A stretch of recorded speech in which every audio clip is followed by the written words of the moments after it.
Haleluya, puji Tuhan, salam sejahtera bagi kita semua, keluarga besar GPDI LSD Magelang. Kita mengucap syukur kepada Tuhan karena pada hari ini kembali kita dapat menikmati kebenaran firman Tuhan. Dan renungan firman Tuhan hari ini saya berikan judul Membangun Mezbah.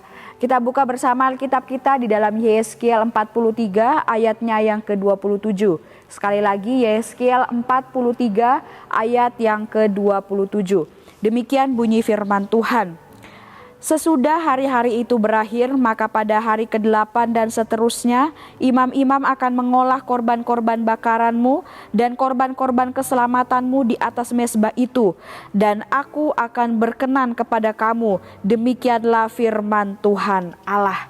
Puji Tuhan Bapak Ibu, saudara-saudari yang diberkati oleh Tuhan. Dalam pasal ini menuliskan dari keseluruhan pasal ini kita melihat bahwa di sana dikatakan bahwa Tuhan akan kembali ke bait suci di tengah-tengah umat-umatnya dalam kemuliaan dan yang luar biasa. Berbicara tentang bait suci Bapak Ibu, di dalam bait suci ada suatu bagian yang sangat penting yang menjadi pusat dari bait suci tersebut, yaitu adalah mezbah. Pada umumnya, khususnya di zaman dahulu, mezbah adalah sebuah tempat untuk mempersembahkan korban dan ukupan. Kita bisa melihat contohnya di dalam kisah dari Raja Daud di dalam 1 Tawarik 21 ayat yang ke-26. Di sana dia mempersembahkan korban di atas mezbah. Kemudian pada zaman dahulu mezbah juga adalah merupakan sebagai perjanjian dengan Tuhan. Kita bisa melihat kisahnya dalam peristiwa Nuh di Kejadian 8 ayat 20 sampai ayat yang ke-21. Kemudian mezbah juga adalah sebuah peringatan akan perjumpaan dengan Tuhan. Nah, ini bisa kita lihat dalam kisah Abraham ya di Betel pada saat itu. Dari contoh-contoh ini dari pengertian dan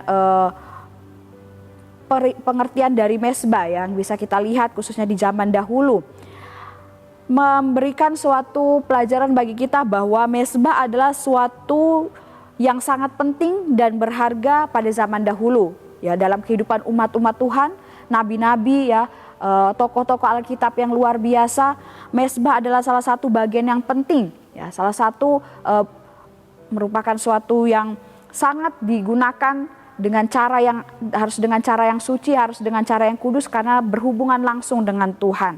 Nah, dan di zaman sekarang pun Bapak Ibu, mezbah itu tetaplah menjadi sesuatu yang penting, yang sangat berharga, yang juga harus ada di dalam setiap kehidupan kita. Nah, lalu jika mezbah itu sangat penting ya untuk ada di dalam kehidupan kita, maka bagaimana cara kita membangun mezbah itu? Nah, Bapak Ibu, sama seperti membangun bentuk fisiknya, tentunya harus ada bahan-bahan untuk membangun mezbah ini. Jadi untuk membangun mezbah kita harus memilih dan menggunakan bahan yang benar Bapak Ibu. Di dalam Alkitab ada penjelasan bahwa mezbah yang benar yang diperintahkan Tuhan kepada Musa adalah mezbah yang didirikan dari tanah atau dari batu-batu yang utuh. Kita bisa melihat di dalam Keluaran 20 ayat yang ke-24 dan Keluaran 20 ayat yang ke-25. Nah, Bapak Ibu yang diberkati oleh Tuhan, jika kita kaitkan dengan kehidupan rohani kita, maka untuk membangun mezbah, kita harus menggunakan bahan yang benar. Dan bahan yang benar itu yang pertama adalah tanah ya. Seperti yang saya sudah sampaikan tadi di dalam Keluaran 20 ayat 24 sampai ayat yang ke-25. Mezbah itu diperintahkan oleh Tuhan dibangun dari tanah. Nah, tanah ini menggambarkan hati kita Bapak Ibu. Jadi untuk membangun mezbah yang benar, kita harus menggunakan tanah yang subur, yaitu hati kita. Hati yang subur, hati yang dipenuhi dengan benih-benih firman Tuhan. Melalui pendengaran akan firman Tuhan, melalui kita membaca kebenaran firman Tuhan, mempelajari, bahkan melakukan kebenaran firman Tuhan tersebut. Seperti yang dikatakan di dalam Matius 13 ayat yang ke-23. Yang ditaburkan di tanah yang baik ialah orang yang mendengar firman itu dan mengerti. Dan karena itu ia berbuah. Ada yang 100 kali lipat, ada yang 60 kali lipat, ada yang 30 kali lipat. Hati yang subur ya, itu adalah, tanah yang subur, tanah yang baik. Itu adalah merupakan gambaran hati kita ya, yang juga subur, yang dipenuhi dengan benih-benih firman Tuhan. yang merupakan hasil dari kita menikmati kebenaran firman Tuhan setiap hari. Dan ini adalah bahan yang terbaik untuk membangun mezbah. Kemudian yang kedua ada batu. Ya, batu adalah gambaran dari dasar kehidupan kita Bapak Ibu. Dan dasar hidup kita sebagai orang percaya yaitu adalah iman. Keyakinan yang teguh akan firman Tuhan yang telah kita dengarkan dan kita lakukan tadi. Berpegang kuat kepada setiap ajaran-ajaran Kristus dalam kehidupan kita. Lukas 6 ayat 47 sampai ayat yang ke-48 di sana dikatakan, setiap orang yang datang kepadaku dan mendengarkan perkataanku serta melakukannya, aku akan menyatakan kepadamu dengan siapa ia dapat disamakan. Ia sama dengan seorang yang mendirikan rumah. Orang itu menggali dalam-dalam dan meletakkan dasarnya di atas batu. Ketika datang air bah dan banjir melanda rumah itu tidak dapat digoyahkan karena rumah itu kokoh dibangun. Nah, batu itu merupakan gambaran dasar hidup kita, dasar yang kuat, dasar yang teguh. Ya, yaitu adalah iman, keyakinan kita akan firman Tuhan yang kita sudah dengarkan dan yang kita lakukan dalam setiap kehidupan kita. Nah, ini adalah cara kita membangun mezbah dalam kehidupan kita, yaitu bagaimana kita membangunnya menggunakan bahan-bahan yang benar, bahan-bahan yang terbaik, yaitu hati yang subur dan juga batu yang kuat. Yaitu yang merupakan lambang dari iman, keyakinan kita yang teguh akan firman Tuhan. Dan ketika kita sudah membangun mezbah dengan menggunakan bahan yang benar, yaitu hati yang subur tadi dan dasar hidup yang kuat atau tanah dan batu tadi, maka mezbah ini harus selalu digunakan. Ya, tentunya ketika sudah selesai dibangun itu harus digunakan selalu. Karena seperti ayat pokok kita tadi di dalam Yesaya 43 ayat 27 ini, jika kita membangun mezbah dan menggunakannya, maka Tuhan akan berkenan atas hidup kita. Nah, bagaimana kita menggunakan mezbah itu yang sudah kita bangun Bapak Ibu? Nah, gunakanlah mezbah itu sebagai sarana bagi kita untuk terhubung dengan Tuhan. Dan gunakan mezbah itu sebagai jalan untuk mengalami perjumpaan dengan Tuhan. Sama seperti zaman dahulu, yaitu mezbah ini digunakan sebagai sarana untuk terhubung dengan Tuhan, ya. Perjanjian dengan Tuhan, pengalaman-pengalaman perjumpaan dengan Tuhan. Dan mezbah pun yang saat ini itu memiliki hal yang sama, yaitu bagaimana kita gunakan sebagai sarana kita untuk dapat berjumpa dengan Tuhan, terhubung, terkoneksi dengan Tuhan satu sama lain. Kita mungkin sering mendengar Bapak Ibu ada kalimat, bangunlah mezbah keluarga, atau bangunlah mezbah doa dan lain sebagainya.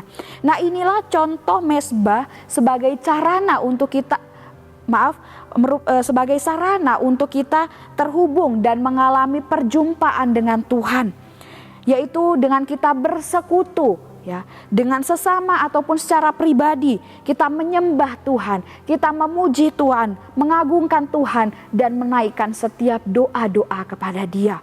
Nah, ini adalah mezbah sebagai sarana yang kita gunakan untuk terhubung dengan Tuhan, baik dengan sesama kita seperti kalimat tadi, bangunlah mezbah keluarga, ataupun bangunlah mezbah doa, ya, secara pribadi diri kita sendiri kepada Allah. Kemudian yang kedua Bapak Ibu, bagaimana kita menggunakan mezbah itu? Gunakanlah mezbah itu sebagai tempat mempersembahkan korban bagi Tuhan.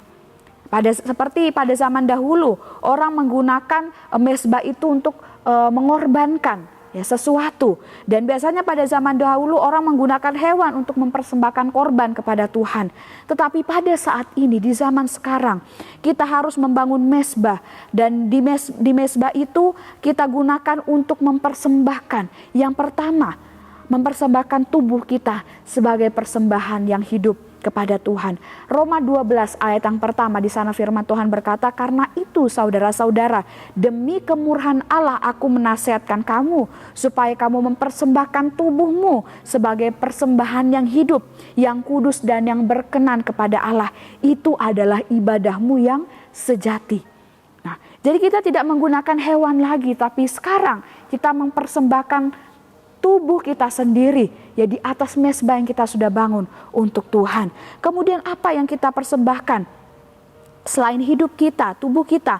Ibrani 13 ayat 15, di sana firman Tuhan berkata, sebab itu marilah kita oleh Dia senantiasa mempersembahkan korban syukur kepada Allah, yaitu ucapan bibir yang memuliakan namanya.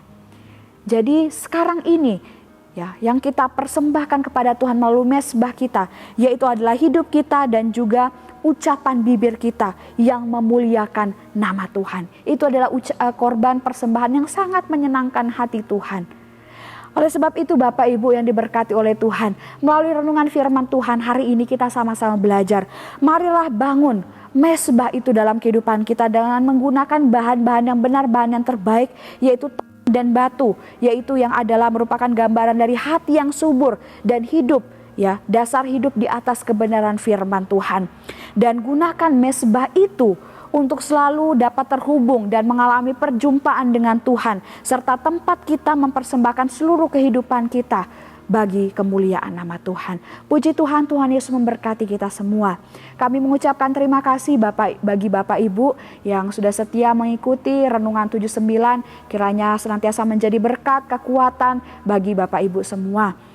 Dan bagi Bapak Ibu atau saudara-saudari yang ingin didoakan untuk pokok doa tertentu atau ingin menceritakan kesaksian baik pemulihan kesehatan ataupun pemulihan masalah keluarga dan lain sebagainya, dapat Bapak Ibu salurkan melalui chat WhatsApp di nomor 0813 2742 0088. Puji Tuhan Bapak Ibu, mari kita akan sama-sama akhiri renungan hari ini dengan kita akan menaikkan doa kepada Tuhan.